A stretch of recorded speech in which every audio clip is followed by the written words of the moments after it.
The Ghost in Beige, the $70 million silent flight of vengeance, attention, destiny seekers. Imagine for a moment that life doesn't just slam a door on you, it delivers a punch to the face. Like and subscribe right now because this story is about more than just a plane.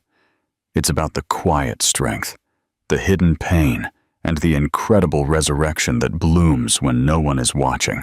What would you do if the person who swore to love you erased you from their existence, laughed at your dreams, and left you with the ashes of what was once yours? Would you surrender? Or would you light a flame so intense the whole world would have to look? Prepare for a takeoff that will leave you breathless. Hit the notification bell to witness the ultimate corporate karma. The Invisible Woman. She was invisible. To her ex-husband, Dr. Eleanor Vance was just a ghost in a practical cardigan, a relic of a life he'd upgraded from.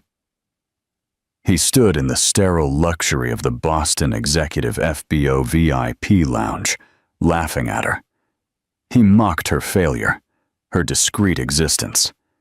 He had the new wife, the new company, the new life.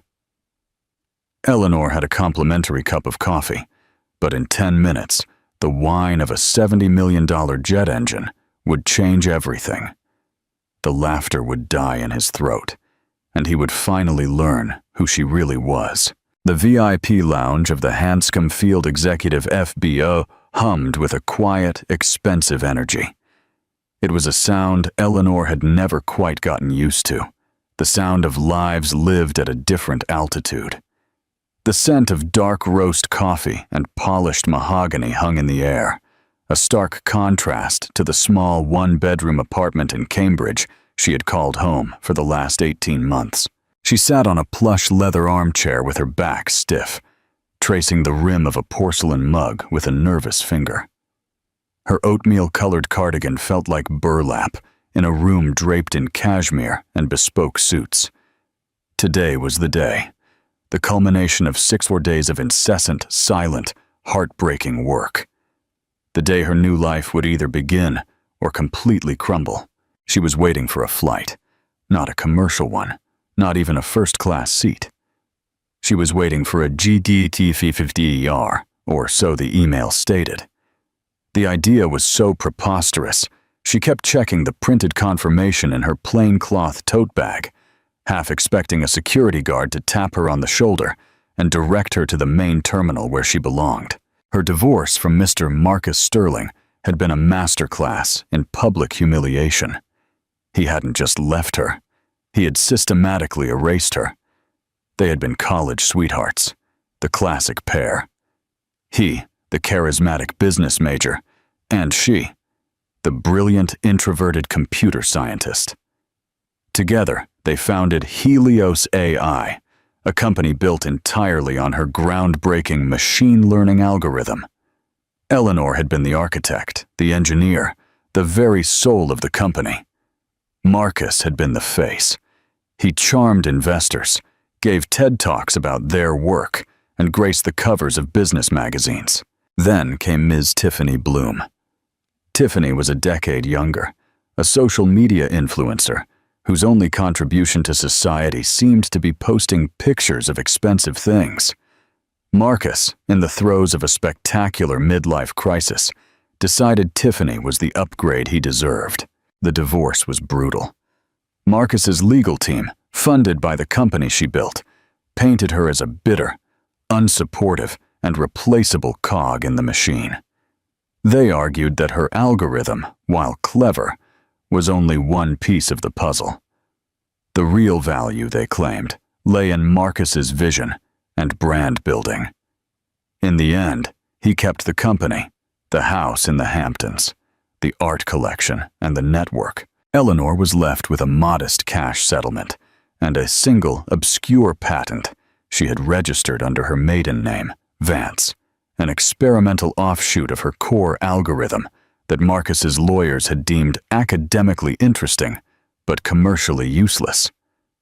They had left it to her out of pity, a crumb from the table. She had spent the last of her savings just to survive, and invested the rest in a rented server and endless nights of coding. That useless patent, it turned out, was not useless at all. It was the key. While Marcus was busy running Helios AI into the ground with flashy, unfocused projects, Eleanor had been in her small apartment, cultivating that single patent into something revolutionary. She had built a new company from the ashes, Phoenix Systems, a name she chose one night fueled by desperation and black coffee.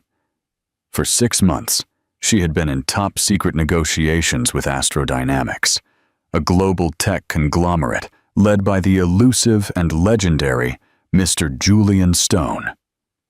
They weren't just interested. They were stunned. Her new platform could solve a problem in global logistics that had baffled the industry for a decade. The deal was astounding, a life-changing acquisition that would make her one of the most influential figures in technology. Today, Astrodynamics was flying her to their headquarters in Geneva to sign the final papers. The nerves in her stomach were real. This was it. She checked her simple Timex watch, a practical gift from her late father, and took a small sip of lukewarm water. She just had to wait. She just had to get on that plane. The encounter. She closed her eyes for a brief second, trying to center herself, trying to silence the ghosts of Marcus's voice in her head, the voice that still whispered she was nothing without him. And that's when, naturally, she heard his. Well, well, well, look what the cat dragged in. Eleanor's eyes snapped open, her blood running cold. Standing less than 10 feet away, flanked by gleaming Rimowa luggage, was Marcus Sterling. He looked exactly the same, offensively handsome, wearing a bespoke Italian suit that probably cost more than her apartment's down payment, and radiating an aura of smug, undeserved superiority. His hair was perfectly slicked, his smile a bright, predatory flash, and clinging to his arm, looking like a high-fashion flamingo, was Tiffany. She was wrapped in a pink Balenciaga tracksuit, her lips plumped to comical proportions, and her large, empty eyes scanned the room with a look of profound boredom. Eleanor's first instinct was to shrink, to disappear into the beige upholstery of the chair.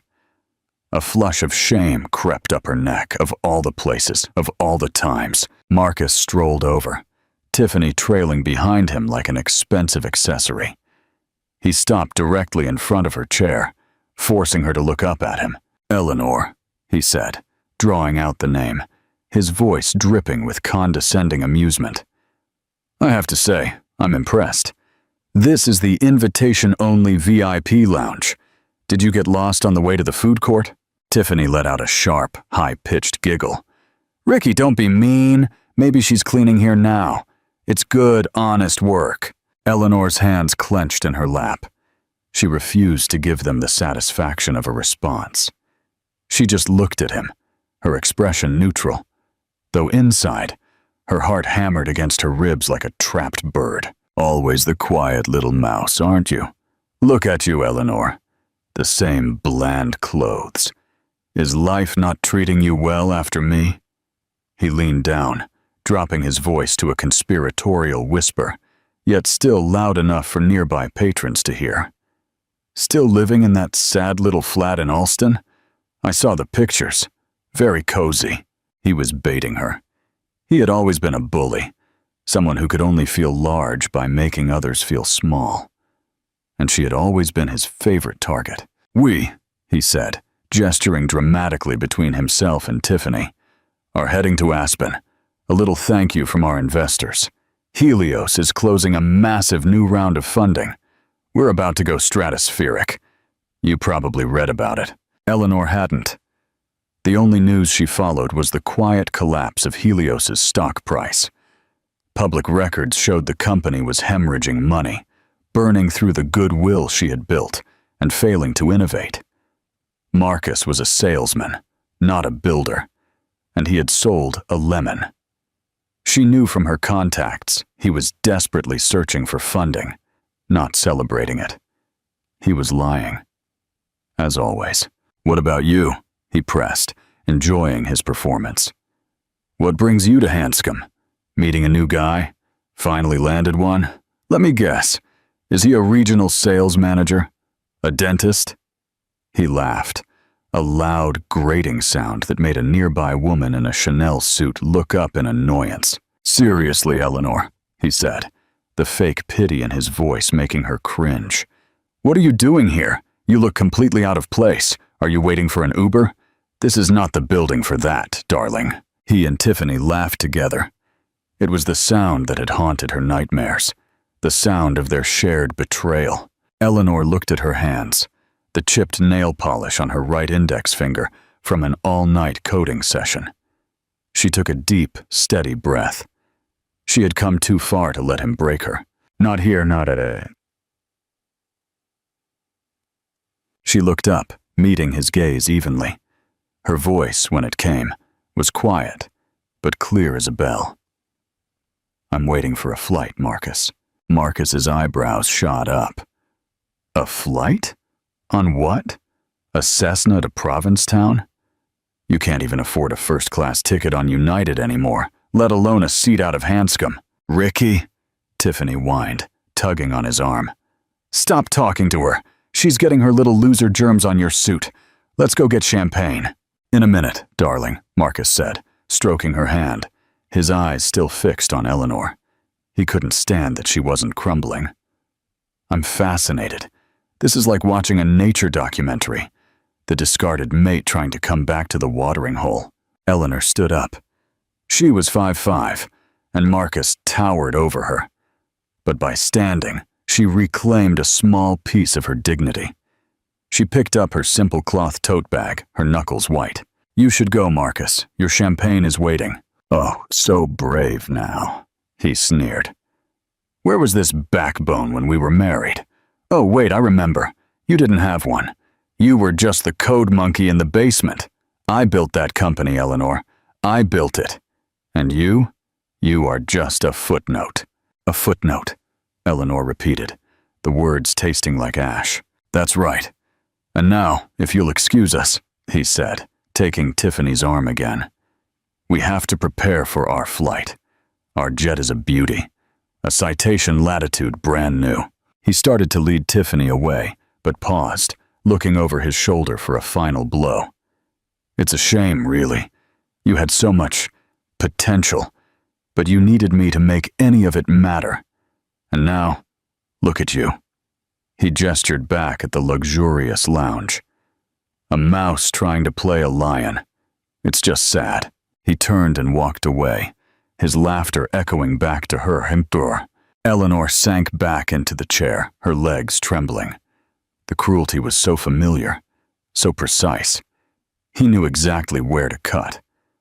For one terrifying second, she believed him. She felt small. She felt worthless. She felt like the footnote he had declared she was. 3. The quiet roar. The sting of Marcus's words sent her spiraling back. She recalled the cramped, fluorescent-lit computer lab at MIT where they first met. She had been a graduate student, immersed in a complex thesis on neural networks. He had been a business student, sweeping the campus with his charm and dazzling smile. He had approached her, not with the awkwardness of her engineering peers, but with a confident, polished interest. I heard you're the one who can actually make this stuff work, he had said, gesturing at her screen full of code.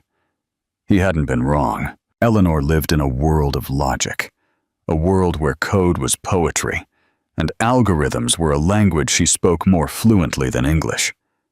Marcus, she learned, lived in a world of presentations, contacts, and narratives. He didn't understand her work, not really, but he understood immediately its value. We're a team, he used to say, when his eyes were still genuine. You're the engine, I'm the steering wheel. We'll go far. And they did.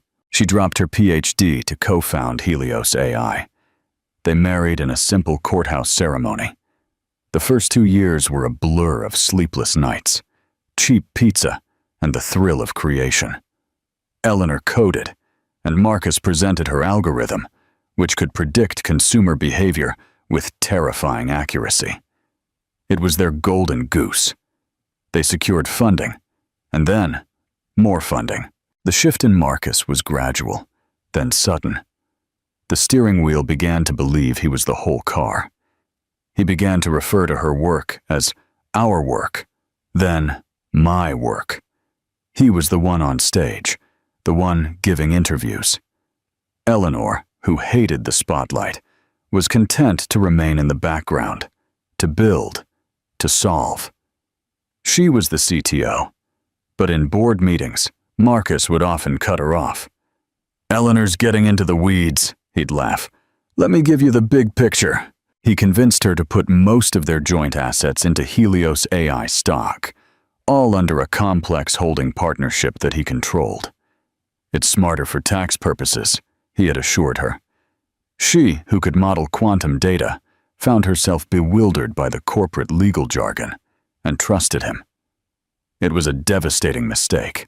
The patent she had retained was a fluke. It was for a side project, an idea she'd had about using her AI for predictive logistics instead of human behavior. She had filed it herself one weekend, paying the small fee with her personal credit card. She had told Marcus about it, and he had dismissed it. Logistics? Boring. Stick to what makes money, El. Stick to what we know. Then came the first signs of his infidelity. The late nights he couldn't explain, the scent of a perfume that wasn't hers, the sudden obsessive focus on his appearance.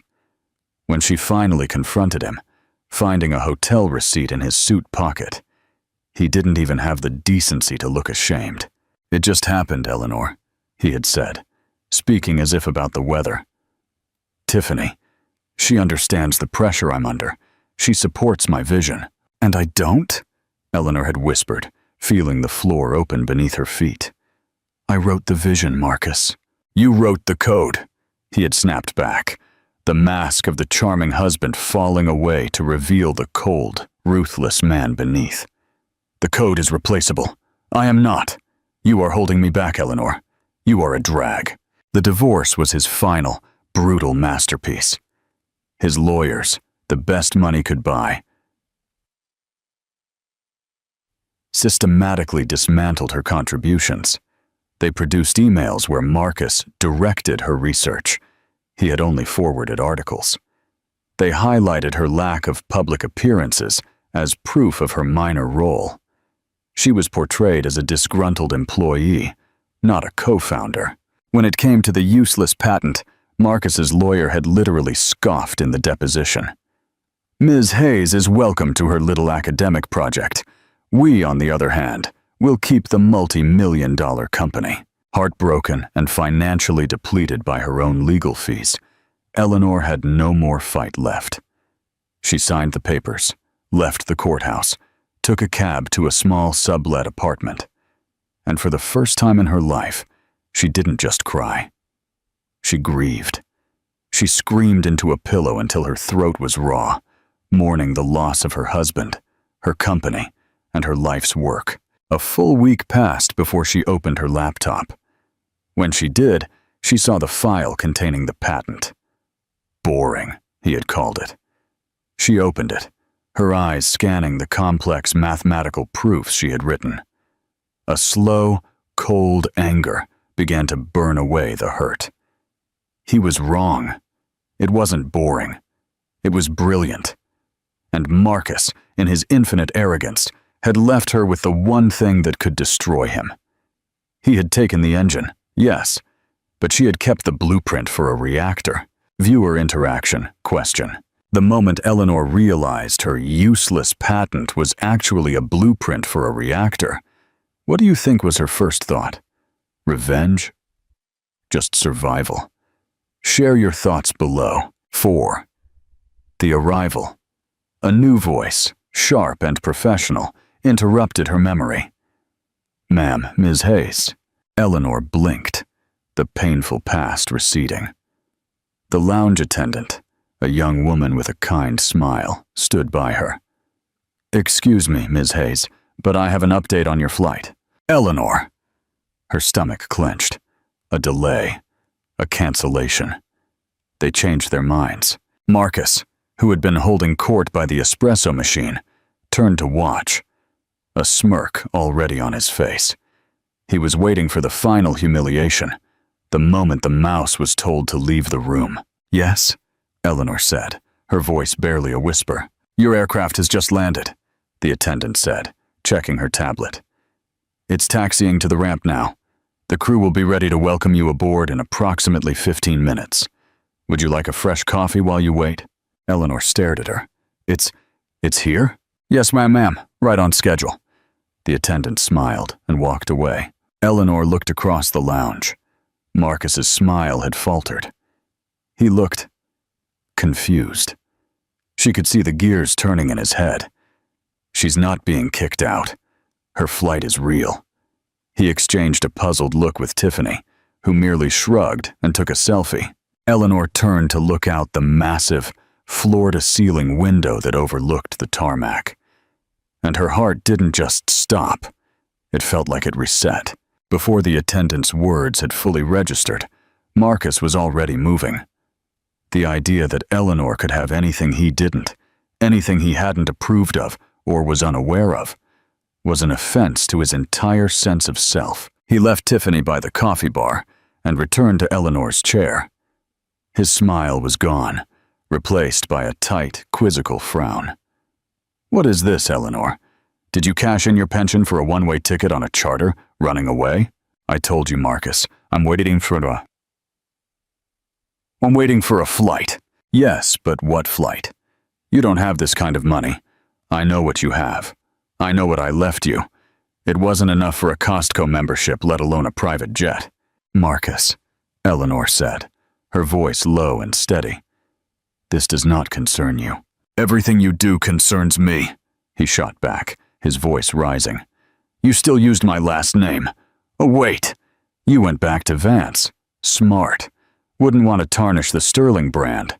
"Ricky," Tiffany called, clip-clopping closer in her stiletto boots. "What's taking you so long? Our pilots are here. They're waiting." She held up her phone, showing a text message. "The citation is ready."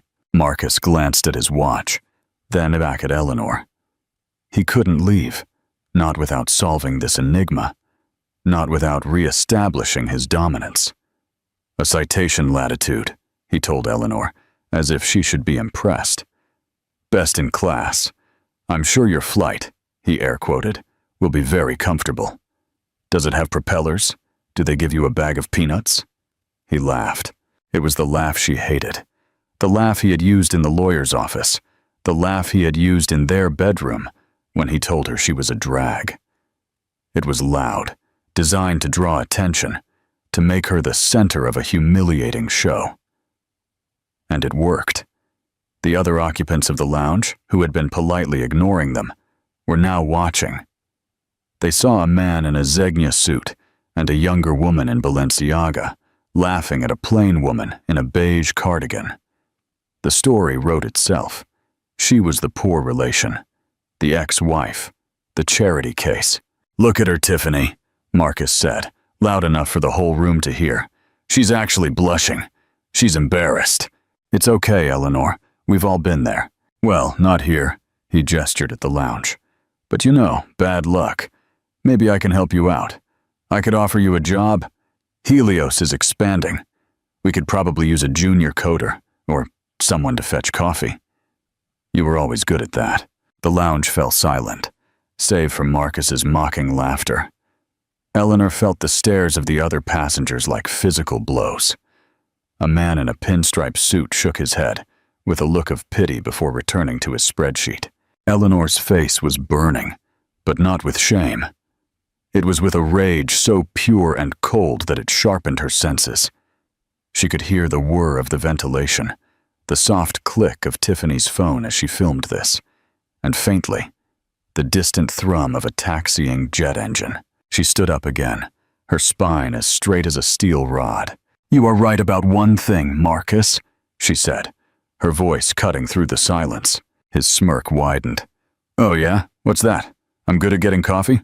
She picked up her own untouched mug. But I'm better at math. And you were always terrible at it. Marcus's face tightened. What is that supposed to mean? It means you should have read the fine print. You should have paid attention in class. You took the house, right? The money and the company. You took the shell, Marcus. But you forgot the one thing that made it run. He stared at her, the laughter finally dying in his throat. He had no idea what she was talking about. His arrogance had blinded him. He truly believed he was the genius. You are pathetic, he finally spat out, resorting to his old insults. Delusional. You're sitting here, probably on a friends and family pass from some pilot you're dating, trying to lecture me about my business. You are a joke, Eleanor. You were a joke when we were married, and you're a bigger joke now. Ricky, let's go, Tiffany whined, tugging on his sleeve. You're making a scene, and not the fun kind. In a second, he hissed. He leaned in, his face inches from hers. You will always be nothing. You'll sit here and wait for your little prop plane, and I'll be in Aspen, closing a deal that will make me a billionaire. Remember that. Remember this moment, when you had a chance to be classy, and you chose to be this. He turned his back, a final, dismissive act. He and Tiffany started walking toward the glass doors leading to the tarmac, their luggage silently gliding behind them. Eleanor just stood there. She watched him go. She felt the eyes of the room on her. She was, in that moment, exactly what he had called her. The laughing stock. She closed her eyes and counted to 5, focusing on the sound of the approaching jet. It was closer now. Much closer. The $70 million verdict, the journey from her apartment floor to this FBO lounge, had been a brutal climb. After the divorce, Eleanor hadn't just lost her company. She had lost her identity. For weeks, all she had done was dissect her useless patent. Marcus's contempt for it had been his biggest blunder. He saw logistics, trucks, ships, warehouses.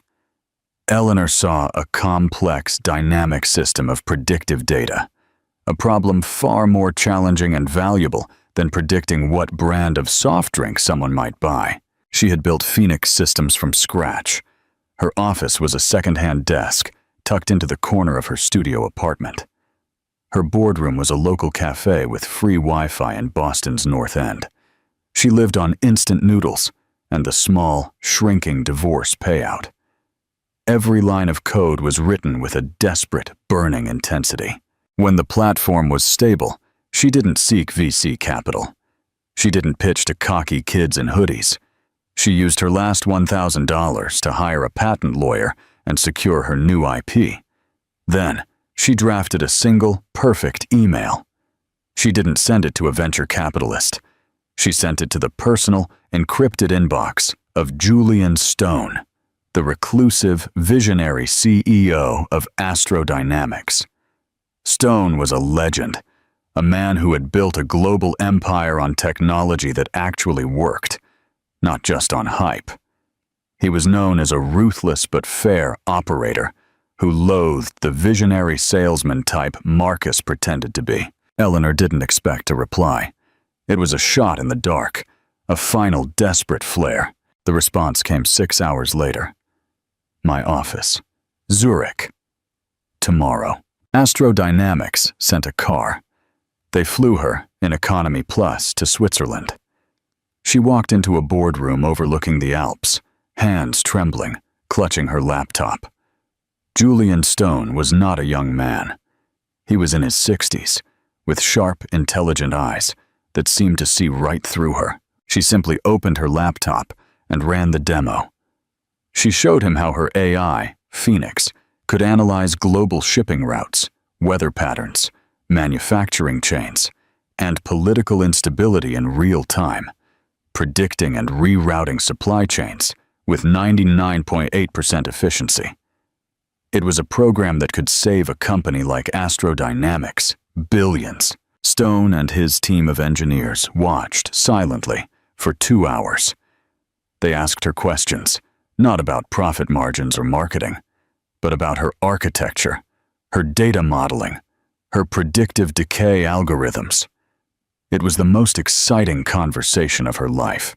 At the end, Stone closed her laptop. "Ms. Hayes," he said, his voice gravelly, "you haven't just built a better logistics program. You've solved global transport. What do you want?" "I want to build," she had said, her voice shaking but firm. "I want to see this work. And I want to make sure that Helios AI never profits from a single line of my code again." Stone nodded, a thin smile on his lips. "Helios AI, Delgado's company. Don't worry about them. They are a ghost ship. They have been trying to win our main logistics contract for a year, pitching us the same technology you invented. They just don't know how to make it work without you. They are irrelevant." The negotiations had been swift. Astrodynamics wouldn't just buy her program. They would acquire Phoenix Systems. They would make Eleanor the head of their new global logistics division. The offer was astounding. She wasn't just wealthy. This was generational wealth. This was the power to build, to create, to be secure for the rest of her life. And today was the signing. The flight to Geneva was the final step. Eleanor's thoughts snapped back to the present. Marcus and Tiffany were at the glass doors, chatting with their pilots.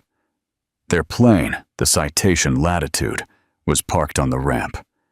It was a fine jet, no doubt. Functional. But it was parked right next to the aircraft that had just arrived for her. Eleanor's gaze drifted past the Citation to the machine that had just silenced the tarmac. It was magnificent. It wasn't just a plane, it was a statement. A Gulfstream G60, the world's largest, fastest, longest-range business jet. Its fuselage was sleek, pearlescent white. Its twin rear-mounted engines looked like a panther's shoulders. The Astrodynamics logo, a simple, stylized star, was painted elegantly on the tall T-tail. It made the Citation look like a child's toy. The Gulfstream's main door hissed open, and a set of polished aluminum stairs unfolded, touching the tarmac with a soft, expensive thud. Two pilots in crisp, dark uniforms emerged, followed by a flight attendant in a sleek gray suit. Marcus and Tiffany, standing by their own aircraft, had stopped talking. They were openly staring at the jet. "Oh my God," Tiffany gasped, her voice ringing out on the quiet ramp. "Who is that for? That's bigger than the one the Beckhams use." Marcus was silent, his face a mask of confusion and envy. He knew planes. He knew exactly what that aircraft represented. It was $70 million worth of power to go anywhere, anytime. It was the preferred transport of billionaires and heads of state. Back in the lounge, the kind-faced attendant walked up to Eleanor again. "Ms. Hayes, your party is here to escort you." Eleanor turned, tracing the entrance from the reception area. There was a man she recognized. Julian Stone's chief of staff, a formidable German man named Mr. Richter. He was dressed in a dark, perfectly tailored suit, his expression polite but intense. "Ms. Hayes," he said, offering a small, correct bow. "A pleasure. Mr. Stone sends his apologies. He was delayed in Singapore. He will receive you directly in Geneva. We are ready for you, if you are." "Thank you, Mr. Richter. I am ready," Eleanor said. She picked up her plain cloth tote bag. Mr. Richter gestured toward the glass doors leading to the tarmac. "After you." Eleanor began to walk. The entire room watched her. The man with the spreadsheet had lowered his newspaper entirely. Her path took her directly past the espresso bar, where Marcus and Tiffany were now hurrying back inside, their faces pictures of utter disbelief. Marcus grabbed his pilot's arm. "Is there a mistake? Who is that plane for?" The pilot merely shrugged. "No mistake, Mr. Sterling. That is the N400AD, the Astrodynamics flagship. It's here for a Ms. Eleanor Hayes." Marcus's head snapped toward Eleanor. His mouth opened. but no sound came out. The blood drained from his face, leaving him a sickly pale gray. Tiffany looked from Marcus to Eleanor and back again. Eleanor, Hayes, her? Ricky, what is going on? That is not possible. She is a nobody. Eleanor did not break stride. She walked past the espresso bar, past the staring receptionists, and toward the door. Mr. Richter held it open for her. As she passed through, she was now only feet from Marcus. He was trembling, his arrogant composure utterly shattered. Eleanor, he stammered, his voice a hoarse whisper. Eleanor, what is this? Is this a joke? Who are you with? What did you do? Eleanor paused, her hand on the door. She looked at him, not with anger, not with pity. She looked at him with the cold, distant gaze of a scientist observing a failed experiment. I told you, Marcus. You were always terrible at math. You thought you had the whole equation. You took Helios. You kept the brand. You kept the offices. But the algorithm that made it run, my algorithm, it had a fail-safe, Marcus. A back door I built just in case. The one you and your expensive lawyers never found. Marcus's eyes widened with dawning horror. What? What did you do? I did nothing, Eleanor said calmly. The code simply expired. The core logic was designed to decay and become obsolete after 2 years without my maintenance key. That was, let me see. She tapped her chin with a finger. About 6 months ago, right when your stock started to plummet, right when Astrodynamics pulled their contract bid from you. They don't like investing in ghost ships. She had just used Stone's own words. The realization hit Marcus like a physical blow. It wasn't just that she had succeeded. It was that she was the reason he was failing. His company wasn't just struggling. It was an empty shell, and she held the key. He wasn't on his way to Aspen for a new round of funding. He was here, on a chartered citation, to beg a minor investor for a bridge loan just to make payroll. And he was about to be denied. He was ruined, and she had done it. You bitch! He gasped, his voice thick with pure, impotent hatred. Tiffany only stared, her mouth agape. But Eleanor did not dignify his insult with a reply. She simply stepped away from him, slinging her cloth tote bag over her shoulder. Mr. Richter, she said, I would like to leave now. I have a signing to attend. Of course, Ms. Hayes. This way. Mr. Richter ushered her toward the door. The cool November air hit her face. It smelled of kerosene and freedom. Eleanor stepped onto the tarmac. The ground under her feet felt solid. The whine of the GDKTER's auxiliary power unit was the most beautiful sound she had ever heard. It was the sound of her future. She walked across the tarmac, Mr. Richter at her side. The flight attendant waited at the foot of the stairs, smiling. Welcome aboard, Ms. Hayes. We have your preferred tea, the Silver Needle, and the brief for your flight to Geneva. Thank you, Eleanor said, her voice firm. She placed her foot on the first step. Behind her, she heard a commotion. Eleanor, wait! You can't! Marcus had burst through the lounge doors, running onto the tarmac, his $50 shoes slipping on the painted lines. Tiffany was right behind him, shrieking his name. An FBO security guard was already moving to intercept him. Eleanor, please! He yelled, his voice cracking with desperation. We can fix this. We can be partners again. I'll get rid of her. We can have it back, like it was before. I need you. The last 3 words hung in the air. A pathetic, raw confession. He needed her. He always had. He just hadn't known it until this very second. Eleanor paused on the steps. She turned, looking at the man who had shattered her life. He was a mess.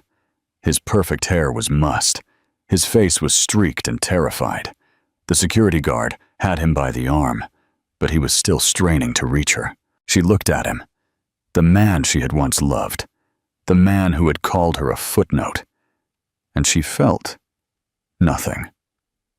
No, that wasn't true. She felt a deep, profound, and final sense of release. The ghost that had haunted her was finally gone. "Goodbye, Marcus," she said. Her voice was quiet, but it carried. It was a final judgment. She turned her back on him. For the very last time. She climbed the remaining steps and stepped into the cabin of the Gulf Stream. The interior was a cavern of cream leather, polished dark wood, and soft, indirect lighting. It was quiet, peaceful. The flight attendant closed the door, and the latch engaged with a solid, satisfying thud. The noise of the tarmac and Marcus's desperate screams were cut off completely. Eleanor sank into a seat that felt like a cloud. The flight attendant handed her a hot towel. "We are cleared for takeoff, Ms. Hayes. We should be airborne in 5 minutes." Eleanor nodded, fastening her seatbelt. She looked out the large oval window. She saw Marcus, a tiny, defeated figure, being escorted back into the lounge by security. She saw Tiffany, standing motionless by the citation, her hands over her mouth. Then, the massive Rolls-Royce engines of the G650ER roared to life. The jet began to move, gliding smoothly away from the FBO. It taxied to the runway, paused a moment, and then, with a powerful, breathtaking roar, it accelerated. Eleanor was pressed back into her seat as the plane lifted off the ground, climbing sharply into the bright, clear sky. She watched as Hanscom, then the city of Boston, and then the entire messy, painful chapter of her past shrank beneath her, dissolving into the clouds. She was flying to Geneva. She was flying to her future. And she was, finally, free. 6. Director Hayes. Meaningful ending. The Gulfstream G650ER ascended. It was a silent, relentless push against gravity, a smooth, vibration-free transition from Earth to the stratosphere. Eleanor was held, gently, by the luxurious cream leather, a sensation so different from the loud, rattling struggle of a commercial jet. Beneath her, the patchwork of Boston dissolved into a blur. Then, it was obscured by an impeccable white blanket of clouds. The sun, bright and unfiltered at 41,000 feet, filled the cabin with clean, antiseptic light. For the first 10 minutes, she didn't move. She just stared out the window, her heart rate slowly returning to normal. The image of Marcus's face, pale, terrified, and distorted by his own desperate cries, was etched in her memory. She had expected to feel a surge of triumphant joy, a dizzying, vengeful pleasure. Instead, she felt calm. It was the deep, resonant silence of a heavy vault door closing shut on a prison cell, a cell she hadn't even realized she was in. "Ms. Hayes?" Eleanor turned. The flight attendant, a graceful woman with a soft Nordic accent, was smiling at her. "May I get you a drink? We have a chilled Dom Perignon 2008, or I can prepare that silver needle tea you requested." Eleanor looked down at her practical, worn beige cardigan, the plain cloth tote bag at her feet. "The tea would be lovely. Thank you, Kirsten," she said, reading the name on the flight attendant's badge. A moment later, Mr. Richter emerged from the forward cabin, holding a sleek leather folder. He took the seat opposite her. He was not a man for small talk. "A good departure," he stated, placing the folder on the polished table between them. "Mr. Stone asked me to brief you en route. He felt it was best you arrive prepared." "Prepared for what, exactly?" Eleanor asked, accepting the delicate porcelain cup of tea from Kirsten. "For the magnitude of your new operation," Richter said. He tapped the folder. "This is not a simple acquisition, Ms. Hayes. This is a corporate restructuring. Astrodynamics is not just buying Phoenix Systems. We are building our entire global logistics division around it. And around you." He opened the folder. The first page was an organizational chart. At the very top, in a simple, bold box, was Julian Stone. Directly beneath him was a new corresponding box, Astra Global Dynamics, AGD, and within that box, one name, Eleanor Hayes, Director. Eleanor felt her breath catch. This was not a mid-management position. This was not a team lead role. The chart showed nearly 400 employees across 3 continents, in Hamburg, Singapore, and Los Angeles, who would, as of 9 a.m. tomorrow, report to her. She began, her mind racing. This is significantly larger than I anticipated. Mr. Stone does not do things small, Richter said, his face unreadable. He is not buying your past work. He is investing in your future potential. The financial package you agreed to is, of course, secure. But this is the work. He flipped the page. It was a budget proposal. The numbers were so large they looked like typos. The allocation for R&D alone was more than the entire valuation of Helios AI at its peak. Your first directive, Richter continued, is to integrate your Phoenix platform into our existing infrastructure. Mr. Stone has authorized a full server overhaul. You will have carte blanche. You select the hardware, the team, and the timeline. The system is expected to be fully operational in 6 months. Eleanor leaned back. The warmth of the teacup seeped into her cold hands. The fear that had briefly surfaced was replaced by a familiar, electrical hum. It was the sensation she got when faced with an impossible equation, a complex problem begging to be solved. She wasn't intimidated. She was hungry. The timeline is too long, she said, her voice sharp and clear. Richter paused, raising an eyebrow. I beg your pardon. 6 months is too long. The problem isn't the platform, it's the integration. If I have the budget you've listed here and full administrative access, I can have the core system integrated and running in 90 days. We can be beta testing by the new year. I will need to select a red team from your existing cybersecurity division to try and break it. Richter stared at her for a long moment. The polite professional mask wavered, replaced by a glint of genuine respect. I see, he said. Mr. Stone was right about you. And the team, Eleanor continued, flipping through the staff dossiers. These division heads in Hamburg and Singapore, their logistics expertise is based on old models. They will resist. I need to fly to Hamburg first, then Singapore. I need to be on the ground with my engineers. A video call won't suffice. Mr. Stone anticipated that too, Richter said, a thin smile on his lips. The G650ER is at your disposal, Director. Your travel schedule will be managed by my office, Director. The title landed with a solid, physical weight. This was real. The rest of the 7-hour flight passed in a blur of concentrated work. Kirsten brought them a meal of seared scallops and risotto, which Eleanor ate while dissecting a complex data flow schema. She had, in the space of one transatlantic flight, transitioned from ex-wife to executive. When she finally closed the folder, the sun was setting ahead of them, painting the sky with violent streaks of purple and orange. She had completely forgotten about Marcus. They landed in Geneva shortly after 8 p.m. local time. The descent was as smooth as the ascent. As Eleanor looked out the window, the city lights sparkled around the dark, placid shape of Lake Geneva. There was no terminal. The jet taxied to a private, silent hangar where a black Mercedes Maybach S-Class waited, its engine purring. Mr. Stone is expecting you at the headquarters, Richter said, ushering her from the jet stairs directly into the back of the sedan. The air was cold, crisp,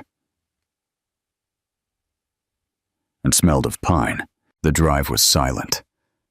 Eleanor watched the pristine, ancient city flash by. In the seatback pocket, a tablet displayed international news. A headline from the Financial Times caught her eye. Helios AI stock in freefall as CEO Sterling faces confidence crisis. She tapped it. The article was brief and brutal. The stock had suspended trading after plunging 68% in a single day.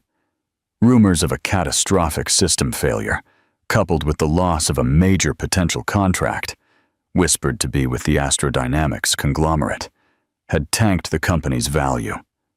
Analysts raised long-dormant questions about the company's core IP, which many believed was tied to co-founder Eleanor Hayes, who left the company years ago.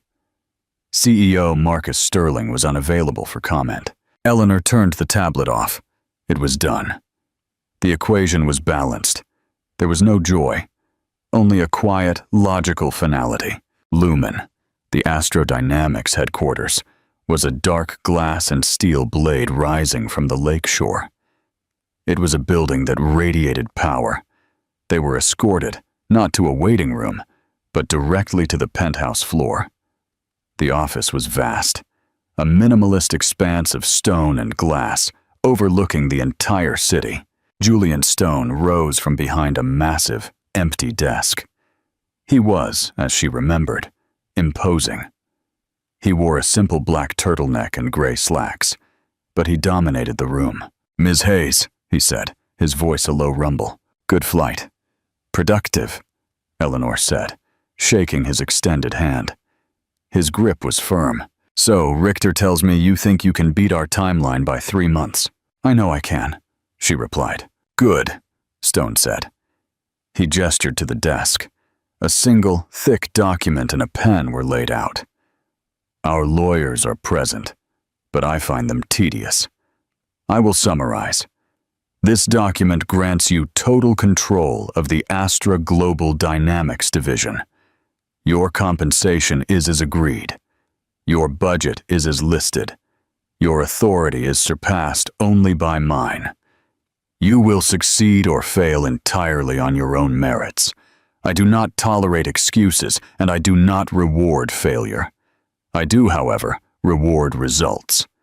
Do we have an understanding?" This was a world away from Marcus, with his empty charm, his stolen credit, his promises of vision. This was an austere, cold, and exhilarating meritocracy. "A perfect understanding, Mr. Stone," Eleanor said. She picked up the pen. It was heavy, made of cold black metal. She found the signature line. Eleanor Hayes. She signed her name, her handwriting, once small and precise, now looking bold. The ink flowed thick and dark onto the heavy paper. "Excellent," Stone said. He did not smile. He simply nodded. The deal was closed. His intercom buzzed. "Richter, take Director Hayes to her residence. Have our tailor meet her there in the morning, and clear my schedule for 0900. I want to be in her first briefing." "Yes, sir," Richter said. He turned to Eleanor. "This way, Director." As Eleanor followed him, she paused at the doorway, catching her reflection in the dark glass. She saw a woman in a practical, worn beige cardigan, hair pulled back in a simple ponytail, face pale from exhaustion. But her eyes were different. They were sharp, focused, and utterly devoid of fear. Stone spoke one last time, without turning around. "Oh, and Director Hayes." "Yes, Mr. Stone. That cardigan. Burn it. You are not a footnote. You are the one writing the book." Eleanor nodded. A small, sharp smile touched her lips for the first time. "Consider it done." She walked out of the office. The heavy doors closed behind her. Not on a new life, but on a life she had finally, completely, reclaimed for herself. The work was just beginning. The story of Eleanor is not just about the jet. It's about the silence, the silent work, the silent pain, and the silent strength that builds when no one is watching. She proved that success is not about the noise you make or the credit you take. It's about the foundation you build. The world and the people in it can try to tell you that you are a footnote. They can laugh at you from their small jets. But the future belongs to those who, like Eleanor, have the courage to build their own wings. Now it's your turn, audience. 1. What did you think of Eleanor's ultimate revenge? Do you believe in this kind of karma, where true talent and hard work finally win? 2. Have you ever felt like Eleanor, underestimated or made to feel invisible? Share your story. 3. What part of Eleanor's transformation inspired you the most? Leave your comments down below. If you enjoyed this story of justice and resilience, please like, share this video with someone who needs to hear it. And don't forget to subscribe for more stories that will make you believe anything is possible.